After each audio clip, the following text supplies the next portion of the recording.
ఎప్పుడు లక్ష్మీదేవి మన ఇంట్లో ఉండాలి అంటే ఆచార సంప్రదాయాలు కొన్ని పాటించాలి. మొహమాటం లేకుండా చెప్పుకుందాం. పొద్దున్న 6 గంటల్లోగా దంపతుల స్నానం అయిపోవాలి. అటువంటి ఇంట్లోనే లక్ష్మీదేవి ఉంటుంది.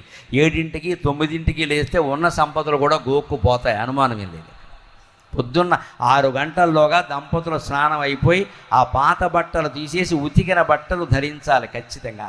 అప్పుడు లక్ష్మీదేవి దగ్గర మన ఇంట్లో ఇలవేలుపు ఎవరైతే రామచంద్రుడు, శివుడు ఎవరైనా పర్వాలా, అక్కడ ఒక దీపం పెట్టి ఒక పువ్వు పెట్టి దండం పెట్ట. ఒక్క పువ్వే, దొడ్లో పువ్వులన్నీ కోసేయకండి అనవసరంగా పట్టుకొచ్చి.